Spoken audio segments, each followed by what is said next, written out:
What's up, everybody? Welcome into Outkick the Show. I am your fearless leader, Clay Travis. I hope all of you are having fantastic Wednesdays, wherever you may be across this great nation or this great land. We got a lot to dive into. Right off the top, though, giving you free wins in gambling. I got my college football gambling picks. They are going to go up shortly, okay? I've been busy today. I haven't had time to post them. They're all picked. Just so you know, it's going to go up in a little bit, probably be up in about an hour. But you can bet $5 right now. A $5 wager on either the Colts or the Titans. Indianapolis Colts coming to my hometown of Nashville this weekend on Sunday. Big AFC South battle. You bet $5, pick the winner. I know it's a downside because the Titans never beat the Colts, but I'm taking the Titans against the Colts. You bet $5, and if the Titans win this game, you get back $150. That's a 30-1 payout. $5 pays back $150, a 30-1 payout. Just pick the Colts Titans winner. That's all you have to do, and it pays 30-1. Get your bets in now at fanduel.com/Clay. That is fanduel.com/Clay. One more time, fanduel.com/Clay. You know, the Fauci, our good buddy Dr. Fauci, went on Joy Reid's MSNBC radio show, television show, radio show, whatever. He went on MSNBC, Joy Reid's television show. By the way, lowest rated show on MSNBC, CNN, or Fox News. Joy Reid, and said that he was very troubled by the crowds that he was seeing surrounding college football games. In fact, he thought and agreed with Joy Reid that COVID was going to feast on college football fans because they had the gall to go to games without wearing masks and sit out in highly crowded stadiums. He said 2 weeks ago, when college football kicked off, right about exactly 2 weeks ago, that he expected for cases to surge and he expected for COVID to feast on college football fans. Well, the data is in, and I went back and I looked at all of the different SEC states in particular, where hundreds of thousands of people started to going to games a couple of weeks ago. And here's what the data reflects on the 14-day averages according to the New York Times. Cases in Florida are down 44%. Cases in Tennessee are down 43%. Cases in Georgia are down 35%. Cases in South Carolina are down 32%, down 30% in Mississippi, down 23% in Alabama, 22% in Texas, 9% in Texas. In fact, every single SEC state is down since Dr. Fauci said COVID was going to feast on college football fans. Fauci was 100% wrong when he looked at the college football stadiums and he made those pronouncements. Now, this is significant. Have you heard Dr. Fauci talk about the crowd at the Emmys at all? Have you heard Dr. Fauci ever talk about the crowd at Barack Obama's 60th birthday party? Have you heard Dr. Fauci ever talk about COVID spreading in a significant fashion at any event that is predominantly filled with Democratic attendees? Because I haven't. And he's also been proven 100% wrong here. Now, will anyone at CNN call out or point out this failure? Will anyone at MSNBC? And this is significant because it's strong evidence that we are at the point, probably have been there for a long time, where we can have 100% full crowds outdoors with no masks and not have any significant impact when it comes to COVID spread. All of that data I just read you direct from the New York Times COVID tracker. It has now been 2 weeks since Dr. Fauci went on Joy Reid's MSNBC show and said that COVID was going to feast. Feast was the word he endorsed on college football fans, and it has not happened. In fact, every single SEC state right now, based on the New York Times, is down in terms of the overall number of COVID infections. Tennessee, Texas, Mississippi, Georgia, Alabama, Arkansas, Kentucky, Missouri. If you have an SEC football fan, and for good measure, Oklahoma, which will soon have SEC football fans throughout its state, when college football kicked off, COVID collapsed rather than surging and feasting, as Dr. Fauci said it would. This is significant in a big way. Now, I'm going to get my college football gambling picks up for you here shortly. But one thing you should know is that we are in the middle now of a college football playoff battle. Remember where the college football playoff said, hey, basically we've agreed to a 12-team playoff? Well, then the SEC added Texas and they added Oklahoma, and everybody got very uncomfortable at the idea of college football playoff expanding. And so now they can't agree on whether there should be an expanded college football playoff because they're worried that a 16-team SEC will dominate. Well, that doesn't make any sense at all because the goal with the 12 teams should basically be to get the best 12 teams into the college football playoff. This is anger from the Big Ten. This is anger from the ACC. This is anger from the Big 12. It's anger from the Pac-12 at the SEC, the so-called alliance, when you know that if the Big Ten, the Pac-12, and the ACC had expanded and had the opportunity to get Texas and Oklahoma, they would have taken them in a heartbeat. The fact that they wanted to go to the SEC is just a testament to the SEC being the best college football in the country and also a strong geographic and cultural fit for the state of Texas and the state of Oklahoma. We were just mentioning Dr. Fauci, and I think this is significant of what's going on. We invited Dr. Fauci on the Clay Travis and Buck Sexton show, and they responded declining our invite, saying that Fauci didn't have time and that he was unable to come on our show. Now, I tweeted this out.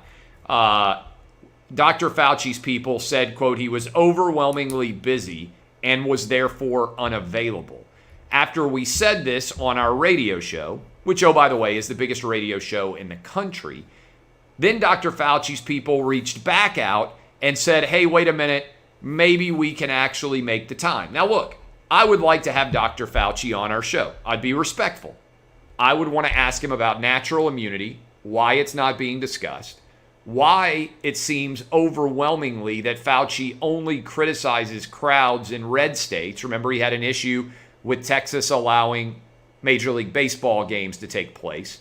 He had an issue with college football. He has not ever, to my knowledge, gone after predominantly Democratic crowds. Why did he not have an issue with the Emmys? If LA County is going to require 2-year-olds to wear masks, why shouldn't all of the stars of the television and streaming shows have to also wear masks indoors? These are questions that I would ask him. I would be respectful, but I think that they are important questions that deserve to be answered in the grand scheme of things here in a big way.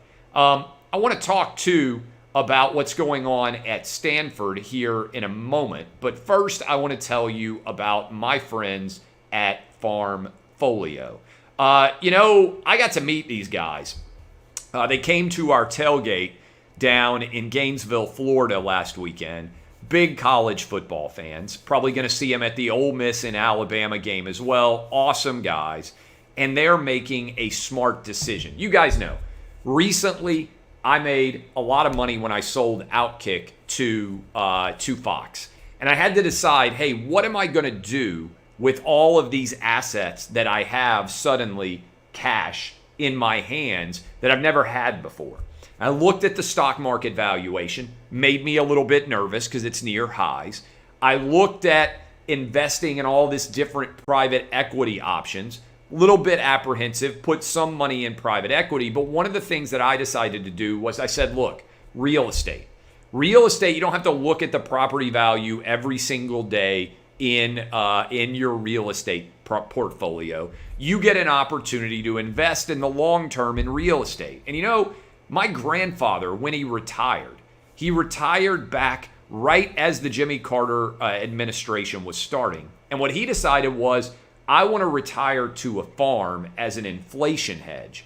And so he put a lot of his assets into a 700-acre farm between Hohenwald and Linden in rural West Tennessee. And I spent a lot of time there as a kid growing up. My family still has that farmland as a hedge against inflation. We've had a lot of lumber that we have sold off that property and farmland as well.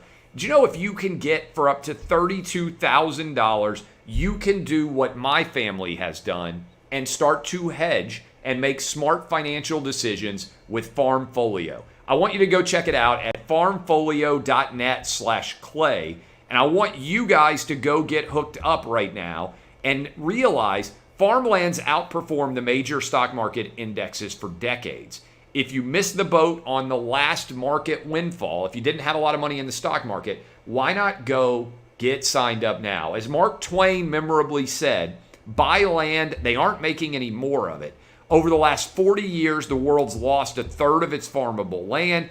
And right now, with inflation rising, with stocks borderline starting to wobble in a big way and at all-time highs, taxes about to go way up, you need to protect your assets now by buying your piece of farmland today. Head over to farmfolio.net/clay. That's farmfolio.net/clay. Do what my family has already done.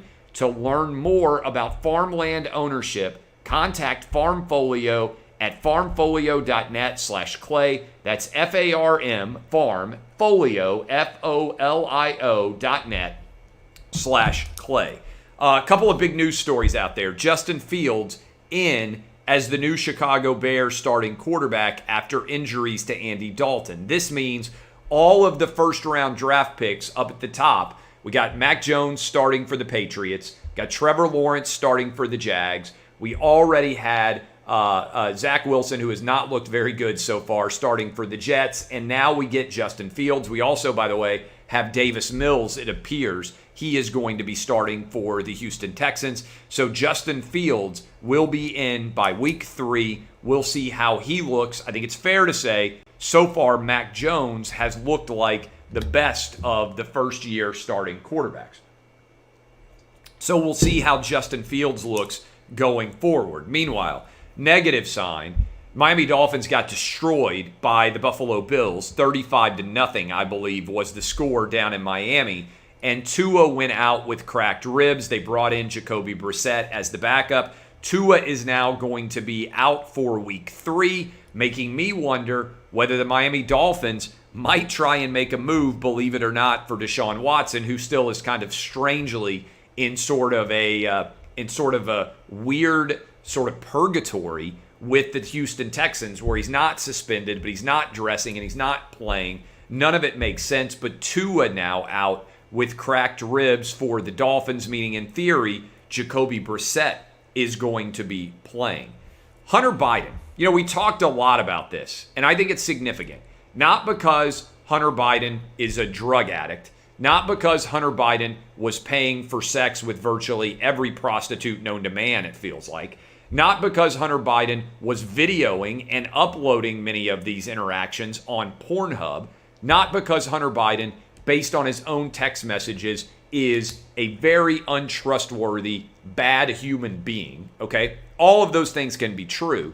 But because Politico has now confirmed the veracity of the emails that were sent to Hunter Biden relating to his relationship with Ukrainian and Chinese companies, and in particular with Joe Biden having met to try to make money from those Ukrainian and Chinese companies. Now, the New York Post had already confirmed all of this.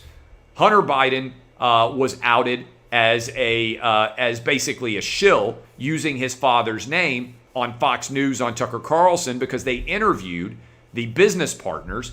Everyone has known this is true for a year. Twitter And much of social media labeled this disinformation and refused to allow the story to be shared. Well, now Politico is coming out and saying, oh, by the way, the Hunter Biden laptop emails are valid. The Daily Mail has also said, hey, these emails and videos are valid. They are real. And so everyone out there lied to you in the Democratic Party when they said, this is made up. This is Russian disinformation. No. This laptop and virtually all of its contents, it appears, is 100% accurate. And it's significant as it pertains to Joe Biden because it directly involves him trying to profit through his son off of his status in the United States government. Everything basically that the media told you about the Trump family, the Biden family was actually doing. Let me repeat that.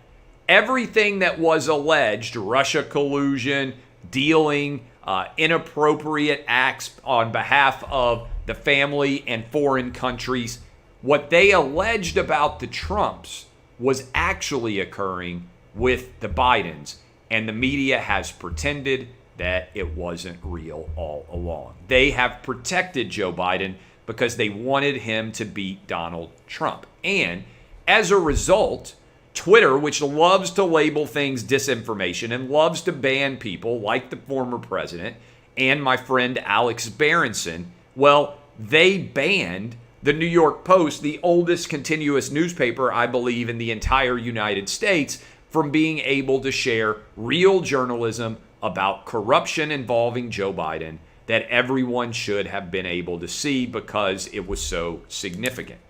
Some of you are saying, okay, what's the impact of all of these stories as they continue to pile on and raise questions about the Biden administration? Well, Gallup has a new poll out, and Joe Biden in Gallup, which is a nonpartisan political polling company, has hit a new low, 43% approval, 53% disapproval as we roll through. And this is significant because Joe Biden, when back in January, when he was just taking over as the president of the United States, he was around 57% approval and hardly any disapproval. In fact, in January, 57% approval for Joe Biden, 37% disapproval.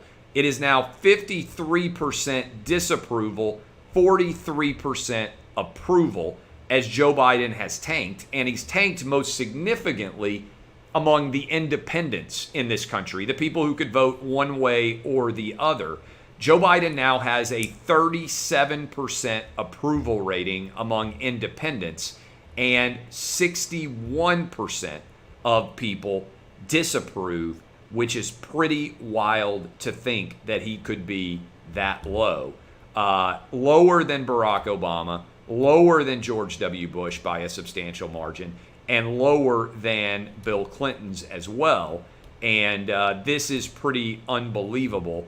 Again, approval ratings in September of first terms. This is an unprecedented collapse from Joe Biden in terms of where he started and where he is right now. He is underwater in a big way.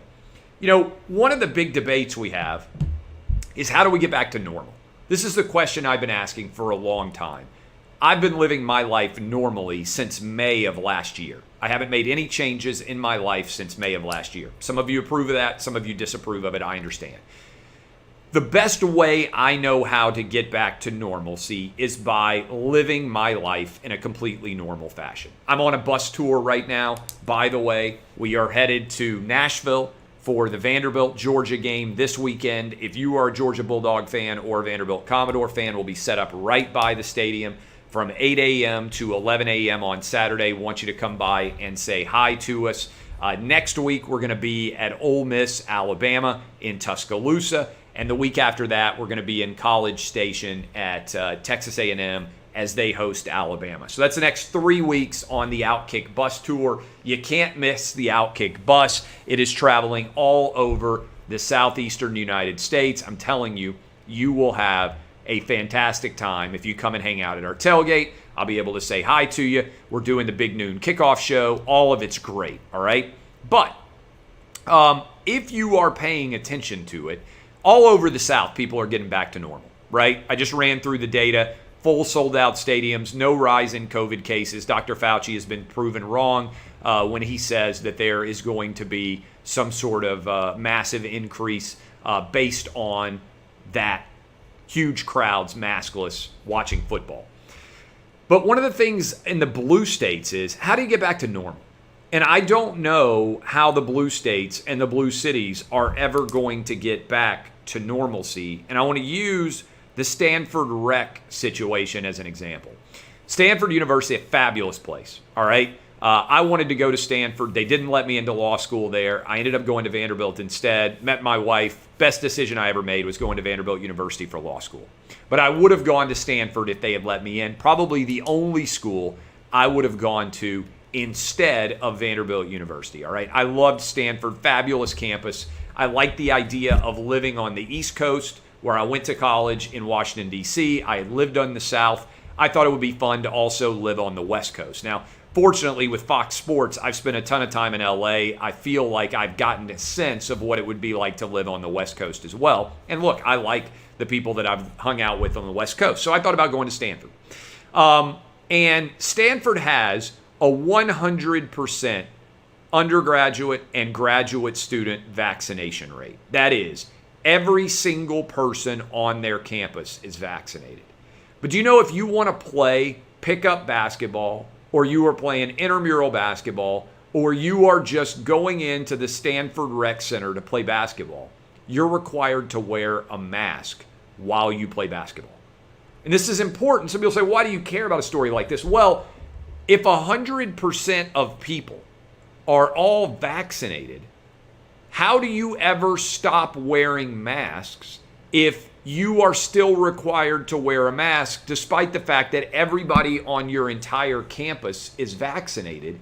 If you're required to wear a mask while working out, while playing basketball, how do things ever get back to normal? When will it be appropriate to take your mask off? Based on the Stanford perspective right now, that answer would be never. And the same thing in theory would hold true if everybody were vaccinated. What in the world is going on here that we are talking about this madness? I think it's a significant question as it pertains to how we get back to normal when a place like Stanford has 100% vaccination and people still have to wear masks when they play basketball, which is utterly ridiculous.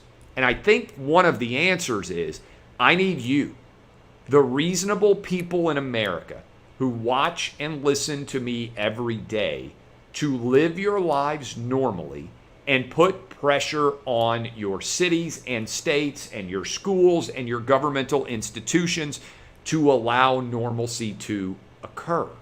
And if you do, something interesting might be happening.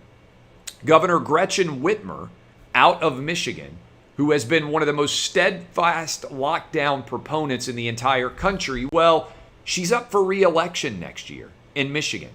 And she must be really uncomfortable with what her internal polling is showing, because she is poised right now to sign a bill that ends mask mandates and vaccine mandates in the state of Michigan. That is, she is going to not support the Joe Biden administration mandates. This is a big deal, assuming that she ends up signing this bill, because it will be a sign that reasonable people in the state of Michigan, where my wife is from and where a lot of my family live, are having real influence in terms of letting normalcy start to return in their state.